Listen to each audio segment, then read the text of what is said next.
anigu inta aan fahamsanahay waa laga yaabaa waxyaabo iga qarsoon inay jiri karaan shirkadda kaliya oo dadka jaamacadaha dalka ka soo baxa jaamacadaha inta la xiriirta dhahda noo soo gudbiya dadkiinu siday u kala karti badan yihiin sida ay u kala sarreeyaan oo performance u kala fiican yihiin noo soo gudbiya inta dhahaan tababar practical inta siiya haddana kuwii mutaysta ka shaqaalaysiiya anigu intaan ogahay waa ayaga kaliya waa dhici kartaa qolo kale oo iga qarsoon inay jiraan saa darteed waxaa la yidhahdaa tabaarak ICT aad iyo aad ayaan ugu mahad celinayaa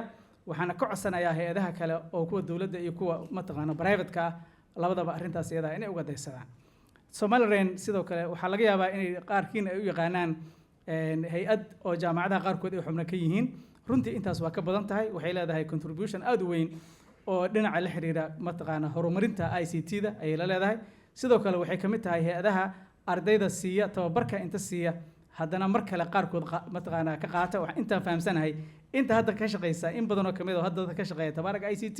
waa dad markooda hore internship ugu yimid kabacdina markay performance-gooda ay arkeen mataqaana ay shaqaalaysiisteen marka barakallahu fiihim Allah subhanahu wa ta'ala ha u barakeeyo Hormuud Salaam Foundation ayagana insha Allah maxaa la yiraahdaa waa shirkad runtii saameyn aad u weyn ku leh bulshada wax badan oo waxa jira arrimaha bulshada oo ay adag tahay ciidan ayagana inay qabato Ilaahay subhanahu wa ta'ala ajri xasanaad ha siiyo mid aan ogaaday waxa kamid ah dadka oo bukaanka oo kaliyaha loo dhaqo kaliya oo aan waxba iska bixin karin oo mataqaana yani dadka qofka bukaanka markuu kaliya dhaqis gaaro in badan oo kamid ah dadka waxba ma haystaan waa iska fiirsadana ilaa qofkaas mataqaana uu ka dhinto marka shirkadda kaliya localka intaan ogahay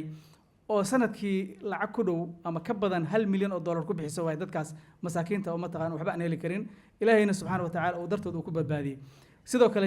Hormuud Salaam Foundation waxaan ka codsanayaa initiative-kan bile inay dhinacooda ka qaataan oo ay dadka aad iyo aad wax mataqaan u fiican oo jaamacadaha jooga oo ka soo baxa mataqaan inay saas oo kale ay dhiirigelin noocan oo kale ay sameeyaan internship ay siiyaan qasabkum aan xataa inay shaqaalaysiiyaan marka hore qofku markuu shaqo barto ka bacdi qofkaas wuxuu heli karaa fursado badan oo saas oo kale ayuu mataqaan u heli karaa waxaan rabaa inaan dardaaran yar aan siiyo ardayda halkan joogta oo tababarka u timid waxaad hesheen fursad aan mataqaana qaar idin la mid ah oo mudnaa inay fursadda helaan inaysan helin waxaan idinka codsanayaa oo idinku dhiirigelina fursaddaas iyada inaadan khasaarinina oo aad ka faa'iidaysataan tababar aqoontii wixii aad soo baratay inaad nolosha runta aad mataqaan aad ku dabaqdo fursad inta badan aan la helin waaye jaamacaduhu waa dadaalaan waa hubaa dad badan oo fiican ayayna soo saaraan laakiin inta badan wixii aad soo baratay inaad nolosha runta aad ku dabaqdo yani shirkad fursada noocaas oo kale ku siinaysa runtii ma badna arrintaas iyada laga faa'iidaysto sidoo kale xil iska saara in aad maxaa la yiraahdaa aad aqoontii aad barateen intii aad meeshan aad ka barateen dad kale oo aan fursadan helin insha Allah ta'ala inaad mataqaan aad u gudbisaan waxaan rabaa inaan wax yar aan aragti ka dhiibto cinwaanka la yiraahdo diyaarinta xidigaha tiknoolajiyada mustaqbalka Soomaaliya waxaan rajaynayaa waxaan tamaninayaa waxaan aad iyo aad runtii u jeclaan lahaa maanta meeshan inay joogaan madaxda ugu sarreysa ee dalka inay joogaan haddii aan meeshan oo kale la joogayn wax xagee meesha mudan in la joogo meel la yiri waryaa wax yaqaan waryaa ku soo baxay kartidiisa oo inta la isu keeno dadkii inta training la siiyo haddana hadhow laga qaadanayo waxay ahayd runtii dad badan oo mataqaana madaxa inay halkan maanta ay joogaan isla markaasna barnaamijkan uu ku yeesho mataqaana magac fiican iyo maamuus fiican mataqaana dalka dhexdiisa uu ku yeesho waxaan markhaati kacayaa mataqaana dadka halkan jooga intaan ka aqaano intaanan aqooninba anigoo og sanadihii hore sidii lagu soo xuli jiray haddana lagu soo xulay waxaan markhaati ka ahay inay yihiin xidigaha tiknoolajiyada ee soo socda ayna mudan tahay qaranku inuu ka faa'iidaysto runtii xaqiiqatan takhasuska waxaan u maleynayaa ma faanayo haddaan dhaho takhasuska ICT-da waddanka sida looga barto hadduusan ka fiicnayn kama liito in badan oo kamid ah mataqaana adduunka meelo badanna waa soo arkay aniguna waddanka masalan runtii wax badan ayaan macallin ka ahaa dhallinyaradan iyo kuwa la midka ah haddii la siiyo fursad waxay sameeyaan mucjizaad xaqiiqatan macnaha laakiin mushkiladda calaamad su'aalka waxa waaye yaa fursad siinaya waxaan aad iyo aad ugu boorinayaa madaxda sare inay horseed ka noqdaan waddanka in laga dhigo digital oo digitalization aado digital technology waa meesha dadka tabarta yar ay ku gaaraan dadka ka horreeyay ay ku gaaraan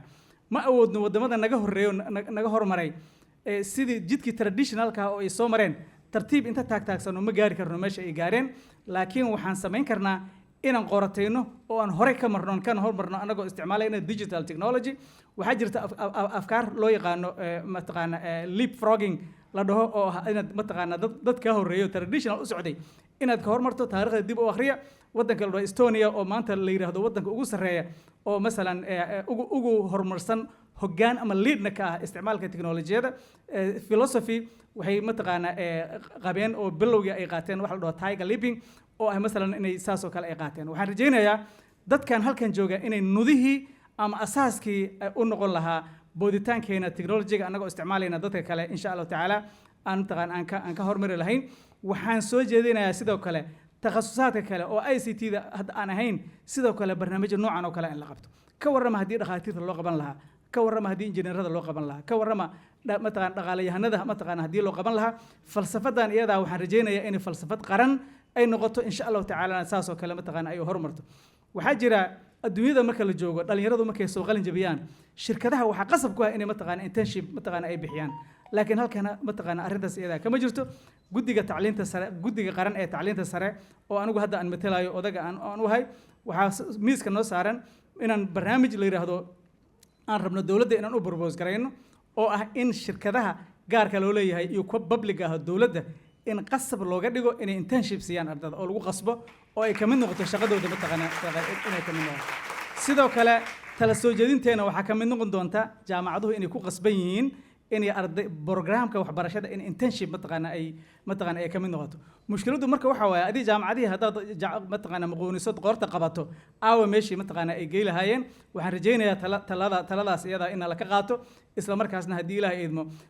in badan waxaa laga cawdaa ardada jaamacadaha ka timaada markay yimaadaan wax ma oga oo howl ma qaban karaan maxay qaban karaan adiga fursad mataqaana maba siinina wuxuu u baahan yahay inuu cabbaar indha baqaaq noqdo mataqaana cabbaar indhaha taagtaago kabacdiyaa laga yaabaa mataqaana inuu awood u yeesho waxaan rajaynayaa arrintaas iyada insha allahu tacaala in la iska kaashado halkaas ayaan kusoo gabagabaynaya waana mahadsantihiin insha allahu tacaala xidigahaas iyaga ha laga faa'iidaysto hana loo faa'iideeyo tabaarag ICT iyo xidigaheeda hal mar loo sacbiyo waa mahadsantihiin asalaamu calaykum waraxmatullahi wabarakaatu